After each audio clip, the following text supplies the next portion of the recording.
जो इस वक्त आपकी टेलीविजन स्क्रीन पे बीजेपी की हुंकार, बंगाल में भाजपा सरकार, क्योंकि बंगाल को लेकर सबसे ज्यादा सियासी बातें लगातार की जा रही हैं। और इस खबर पे बात करने के लिए हमारे साथ में कोलकाता से हमारे संवाददाता प्रसन्नजीत बख्शी जुड़ गए हैं। इसके अलावा प्रकाश चंदालिया जी हमारे साथ में जुड़ गए हैं, वरिष्ठ पत्रकार हैं कोलकाता से। आप दोनों का स्वागत है। प्रसन्नजीत, शुरुआत आपसे ही, क्योंकि अभी इस वक्त तक का एग्जिट पोल के इतर बंगाल और कोलकाता से क्या बड़ा अपडेट निकल के आ रहा है पोल के आंकड़ों को लेकर और तमाम घटनाक्रमों को लेकर? प्रसन्नजीत। आर्येंद्र, सबसे पहले तो ये बताओ कि मैं अपने आप को आंधी और बारिश से बचाने के लिए जगह जगह अपना जगह बदल के अभी ऐसी जगह पे आए जहां पे शायद ऑडियो आपको इको आ रहा है। तो आप सरकार बदलने की बात कर रहे हैं, तो साथ ही साथ बारिश और आंधी, ये अगर किसी चीजों का अंदेशा है तो हो सकता है कि ये सरकार बदलने का अंदेशा है।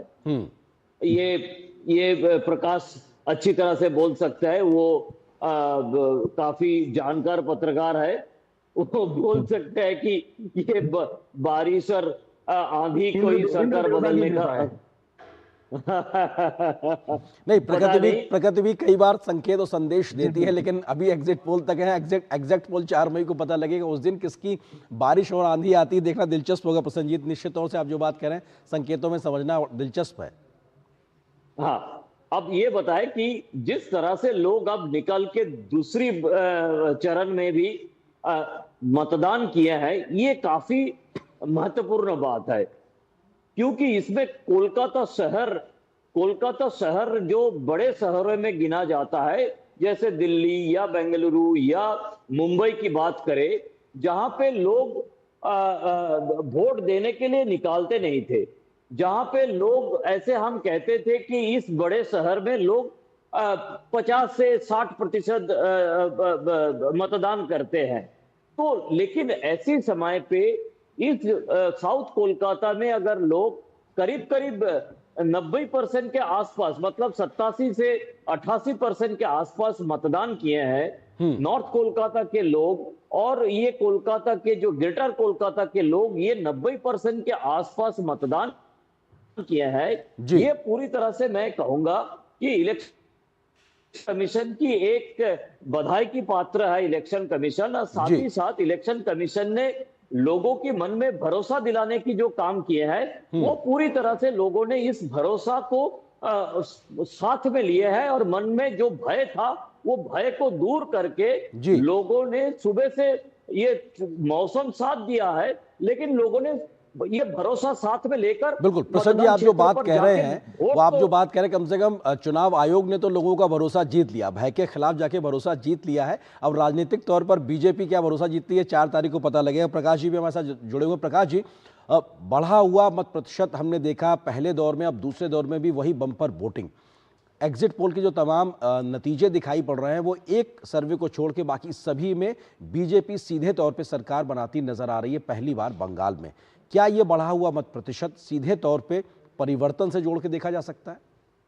आर्येंद्र जी, सबसे पहले तो मैं चुनाव आयोग को 100 सलाम प्रस्तुत करना चाहूंगा, जिसकी शानदार व्यवस्थाओं की वजह से तमाम गालियां खाने के बाद हर दिन सत्तारूढ़ तृणमूल पार्टी की तरफ से बाल्टियां भर भर के गालियां दी जाती, चुनौतियां दी जाती थी और क्या क्या नहीं कहा गया, उसके बावजूद चुनाव आयोग डटा रहा, उसने जबरदस्त तैयारियां की। और सबसे बड़ी बात यह है कि पश्चिम बंगाल के राजनीतिक इतिहास में, पश्चिम बंगाल के चुनावी इतिहास में दोनों चरणों में इस अगर बड़े तौर पर देखें तो बड़ा खून नहीं बहा, इतनी शांति के साथ व्यवस्था हुई है। इसके लिए चुनाव आयोग को, केंद्रीय सुरक्षा बल को, जितने भी फोर्सेज हैं, जितने भी व्यवस्था में सहयोग करने वाले जो भी एजेंसियां रही हैं, सबको सलाम करना चाहेंगे कि आज उन्हीं व्यवस्थाओं की वजह से पश्चिम बंगाल के नागरिकों ने, जैसा प्रसन्नजीत ने कहा, कि भय मुक्त होकर पूरे विश्वास और भरोसे के साथ में मतदान किया है। ऐसा अवसर कभी नहीं मिलता था। कलकत्ता जहां शिक्षित लोग रहते हैं, बड़ी आबादी रहती है और थोड़ा संपन्न प्रकार के लोग रहते हैं, प्रसन्नजीत ने बिल्कुल ठीक कहा, यहाँ औसत मतदान जो है वो 60% होता है, लेकिन कलकत्ता महानगर में भी 90% मतदान होना न सिर्फ पश्चिम बंगाल के इतिहास में बल्कि भारतवर्ष के इतिहास में भी एक नया आंकड़ा प्रस्तुत कर रहा है। मैं 2-3 बातें कहना चाहूंगा। आपने पूछा कि क्या ये परिवर्तन का संकेत है। देखिए, परिवर्तन की बात तो मुझे लगता है कि चुनाव के बहुत पहले जिस दिन पश्चिम बंगाल सरकार ने अपना बजट प्रस्तुत किया था उसी दिन तय हो गई थी। यूं तो नवंबर में जब एसआईआर शुरू हुआ था, सरकार एसआईआर को गाली देने में लगी रह गई, लोगों को भड़काने में लगी रह गई, लोगों के अंदर में इस प्रकार का भय पैदा किया कि आपको वोट देने की आवश्यकता नहीं है, हम जी। दिल्ली जाएंगे, आंदोलन करेंगे, मामला सुप्रीम कोर्ट तक लेकर गए। लेकिन भेदभाव, भ्रष्टाचार और भय दिखाने की राजनीति आज जो है वो धराशायी हुई है। लोगों ने मुक्त भाव से मतदान किया है और जो आंकड़े आए हैं एग्जिट पोल के, आर्यन जी, जी। वो भी स्पष्ट तौर पर पश्चिम बंगाल की राजनीति में एक नई लहर का, परिवर्तन का संकेत दे रहे हैं। बिल्कुल मैं एक प्रसन्नजीत आखिरी बात जी जी प्रसन्नजीत, क्योंकि ये जो बात प्रकाश जी कह रहे हैं ये इस लिहाज से भी महत्वपूर्ण है, इस बात को समझना कि तमाम एग्जिट पोल से जो एक संकेत निकल के आ रहा है, सीधे तौर पर बीजेपी को बढ़त दिखाई पड़ रही है। शुरुआती रिएक्शंस दोनों खेमों से, टीएमसी की बात हो या फिर हम बात करें बीजेपी खेमे से, कुछ अभी इस पे इनिशियल रिएक्शंस आए हैं क्या? नहीं, एग्जिट पोल के ऊपर अभी तक कोई रिएक्शंस तो आए नहीं है, लेकिन मैं अरियंद्र एक बात कहूंगा कि ये जो हमारे जो साथी पत्रकार आप बात कर रहे थे, अमरेंद्र की बात मैं कह रहा हूं। अमरेंद्र जब लोग कतार में खड़े हुए थे उनसे बात कर रहा था, ये हमारी पत्रकारिता की जो एथिक्स है उससे बाहर है। लेकिन फिर भी जब अमरेंद्र बात कर रहे थे कि आप क्या सोच के ये कतार में खड़े हैं, क्या सोच के आप वोट देंगे, वो जिस तरह से बात कर रहे थे, जिससे पता चल रहा था कि वो किसको वोट देने जा रहे थे। तो ये कभी होता नहीं है, ये कभी भी होता नहीं है। और इस तरह से लोग खुल के बात कर रहे हैं कि हम इनको वोट देने जा रहे हैं, वो सिर्फ हमारे चैनल में नहीं है, बाकी प्राइवेट चैनल ने भी में भी वो जिस तरह से खुल के बात कर रहे हैं, और किसी भी जिला में, चाहे वो फर्स्ट फेज में हो और सेकंड फेज में हो, किसी भी फेज में वो खुल के जिस तरह से माइक के सामने बात कर रहे थे कि हम इस कारण से वोट करने जा रहे हैं, और जिससे पता चल रहा था कि वो किस पार्टी के लिए वोट करने जा रहे थे, तो ये कभी बंगाल में हम सोच भी नहीं सकते थे। बंगाल में हम लोगों को बने अगर पूछे कि हम, तो लोग भाग जाते थे कैमरा देखकर। तो ये जो भयमुक्त तो एक माहौल तैयार हुआ, ये लोग अपनी बात एक तरीके से खुल के सामने रख रहे हैं। हमारे साथ वरिष्ठ पत्रकार समीर चौगांवकर जी भी जुड़ गए। समीर जी, स्वागत है आपका हमारे साथ। क्योंकि सबसे पहले सवाल बंगाल के एग्जिट पोल को लेकर ही, आपका अपना पत्रकारिता का अनुभव क्या कहता है? बढ़ा हुआ मत प्रतिशत और लोगों का वोकल होकर ये कहना कि साहब परिवर्तन के लिए वोट कर रहा है, वही एग्जिट पोल में दिखाई पड़ रहा है। समीर जी। निश्चित रूप से मुझे लगता है कि ये वही है जो पहले से बंगाल की जमीन पर दिखाई दे रहा था। सिर्फ ऐसा नहीं कि एग्जिट पोल ने कहा कि बंगाल में भारतीय जनता पार्टी की सरकार बन रही है तो ये मान लिया जाए, जमीन से भी ये सेंटिमेंट निकल के आ रहा था और बड़ा हुआ वोट प्रतिशत जो बता रहा था। और जनता जिस तरीके से, जो प्रधानमंत्री मोदी ने कहा था, भय बनाम भरोसे का, और भय के कारण जो लोग वोटिंग नहीं कर पाते, टीएमसी के गुंडों के कारण वोटिंग करने से जो वंचित हो जाते थे, मुझे लगता है कि चुनाव आयोग ने इस बार बहुत बेहतरीन काम किया। और चुनाव आयोग बधाई का पात्र है कि चुनाव आयोग ने सुनिश्चित किया कि हर व्यक्ति मतदान करने निकले, भले वो किसी को भी वोट करे। तो भारतीय जनता पार्टी के लिए जो वोटर थे, जो निकलने में जिन्हें हिचकिचाहट होती थी, टीएमसी के गुंडों से डर लगता था कि आज अगर वोट डालेंगे तो कल हमारे घर में आग लगा दी जाएगी या हमें मारपीट किया जाएगा। और हमने वो भी समय देखा है बंगाल में कि बंगाल के गवर्नर को किस तरीके से अपना घर खोलना पड़ता है टीएमसी के गुंडों से लोगों को बचाने के लिए। तो मुझे लगता है कि एक भयमुक्त वातावरण दिया और बंगाल की जनता ने तय किया कि भाई 15 साल टीएमसी के शासन के बाद अब मुझे बदलाव का वक्त आ गया। और जो भारतीय जनता पार्टी ने परिवर्तन यात्रा शुरू की थी, जिस शुभेंदु अधिकारी ने वो यात्रा निकाली थी, अमित शाह ने इस यात्रा का उद्घाटन किया था, प्रधानमंत्री मोदी ने उसका समापन किया था। मुझे लगता है जब इस तरफ वो बहुत स्पष्ट दिख रहा था। और प्रथम चरण के मतदान के बाद जब अमित शाह ने पत्रकार वार्ता ली थी और उसमें जिस आत्मविश्वास से उन्होंने कहा था कि 152 में से 110 सीटें हम जीतने जा रहे हैं। दूसरे चरण की 142 सीटों में से जब पिछली बार 2021 के चुनाव में 123 सीटें कांग्रेस 123 सीटें टीएमसी जीती थी, भारतीय जनता पार्टी को सिर्फ 18 सीटें मिली थी। तो जिस तरीके से जब इस तरह भारतीय जनता पार्टी ने, संघ के स्वयंसेवक ने काम किया, कार्यकर्ता खुलकर निकल रहे, मतदाता खुलकर निकल रहे थे, मुझे लग रहा है ये परिवर्तन का चुनाव था। और प्रधानमंत्री मोदी के भय बनाम भरोसे में जनता ने भय का साथ छोड़ा और भरोसे का हाथ पकड़ा है। ठीक है समीर जी, ये बंगाल में भरोसे का, विश्वास का जीत के तौर पर फिलहाल हम इस एग्जिट पोल से सीधे तौर पे जोड़ सकते हैं जो नतीजे आ रहे हैं। लेकिन समीर जी, आपसे ही सवाल, अगर हम आसाम को लेकर बात करें, जो तमाम एग्जिट पोल आए हैं सभी में सीधे तौर पर बीजेपी जीत की हैट्रिक लगाती दिखाई पड़ रही है, तो ये आपको रोकना चाहेंगे? महत्वपूर्ण रिएक्शंस इस वक्त भी आ रहे हैं बंगाल से, आपको सुनाते हैं। हेल्प करना पुलिस ने सब किया, लड़ना तो पुलिस का ही काम है। सुनने को आया कि इस बार ऐसा कमिटमेंट था कि जो कंप्लेन आया कि कहीं पे कोई धमकाया जा रहा है, तो वो रात भर जगे रहे, हर वुमेन पुलिस स्टेशन में घूरे। भाई ये हम लोगों ने बोल रखा था, एकदम क्लियर कट बोल रखा था कि आपकी मॉनिटरिंग चल रही है क्लोज। हम लोग एक इंसिडेंट मॉनिटर कर रहे थे, सब कर रहे थे, तो सब जानते हैं कि चाहे पुलिस का लेवल है चाहे कोई भी लेवल हो, मॉनिटरिंग 100% चल रही है। इसलिए सब डीएम्स ने, सब ऑफिसर्स ने बड़े मुस्तैदी से काम किया। So what Bengal thinks today, India thinks tomorrow. Election Commission आपके नेतृत्व में वो साबित करते हैं कि what Bengal thinks today. वो तो बंगाली करेगा, इलेक्शन कमीशन क्या करेगा, वो तो बंगाली करेगा। বাংলা বা যত সময় শ্রেষ্ঠ আসন লবে, it's a favorite line in political arena of Bengal. কি লাগে? বাংলা আবার জগৎ সভায় শ্রেষ্ঠ আসন লবে, তো বাংলার নির্বাচন বাঙাল के वोटिंग को लेकर क्या कहना है? मैं আপনি দেখুন, বেঙ্গল যে আছে কিরম জম করলো, 7-8 ফেজ থেকে 2 আসলো, এটা নেই এক ফেজ কামো 2 ফেজ করলো। এখন একটাই পর্যায়ে আছে কি এক ফেজ হয়ে যাবে, তো হয়ে গেছে, সেরা হয়ে গেছে। আর সেরা হতে কোথায় থাকলো, আগে এত ছিল এখন এতই থেকে গেছে। रिपोल के लिए क्या देख रिपोल, देखिए हमें रिपोल से कोई भी डोंट शाई ऑफ रिपोल, जितने रिपोल होने की जरूरत है उतने होनी चाहिए। अगर रिपोल शब्द है तो किसी रीजन की वजह से प्योरिटी इलेक्शन के लिए, अगर प्योरिटी इलेक्शन हैम्पर हुई है तो हमको दायित्व तो बनता है कि रिपोल का प्रोविजन है और कंडीशन मीट हो रही है तो हमको रिपोल करना चाहिए। काउंटिंग को लेकर क्या काउंटिंग को लेकर हमारा प्रोविजन कुछ नहीं है। जो हमारे जियो सर्कुलर्स हैं ईसीआई के इतने पुख्ता हैं, लॉ इतना पुख्ता है, अगर फॉलो करेंगे हम, कोई लेफ्ट राइट नहीं करेंगे, 100% फेयर काउंटिंग होगी।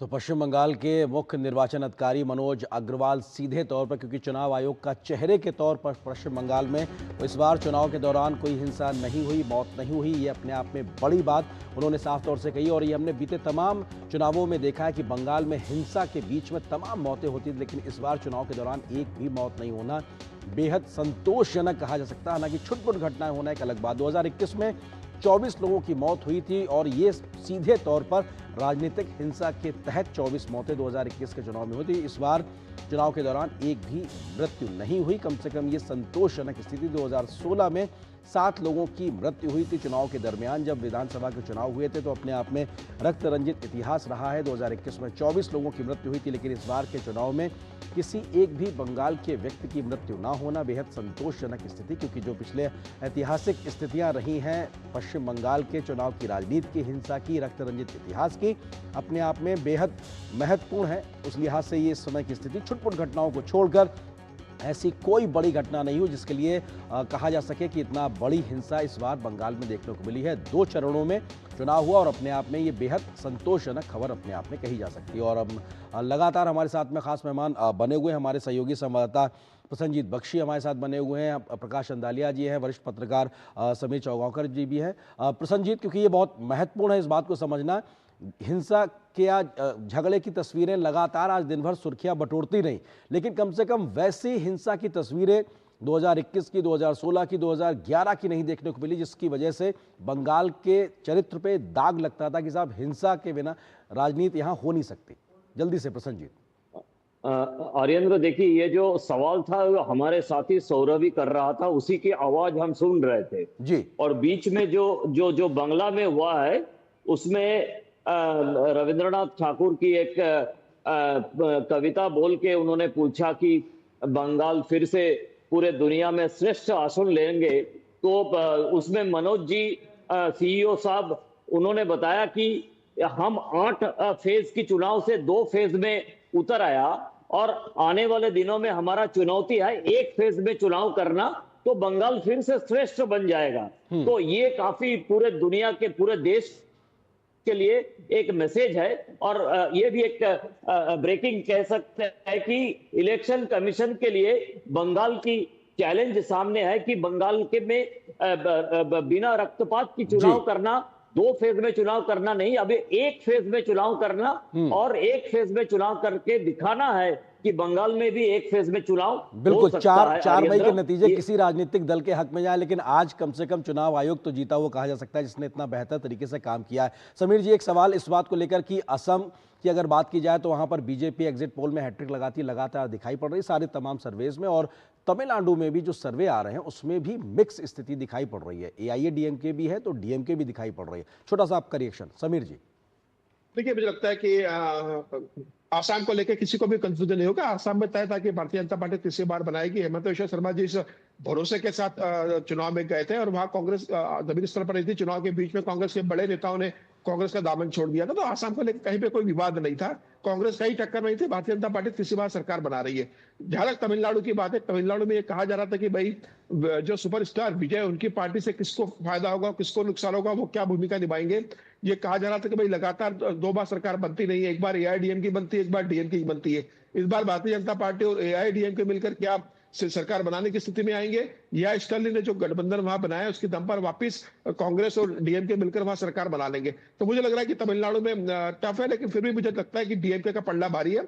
डीएमके तमिलनाडु में सरकार बना लेगा। अब ये देखने वाली बात होगी कि वहां पर विजय क्या फैक्टर बनकर आते हैं। हालांकि एग्जिट पोल में विजय को बहुत समर्थन मिला नहीं है, लेकिन मुझे लगता है कि तमिलनाडु में लंबे समय बाद ऐसा होगा, शायद 50 साल बाद, कि लगातार दूसरी बार सरकार बनेगी और डीएमके सरकार बनाने की स्थिति में नजर आ रहा है।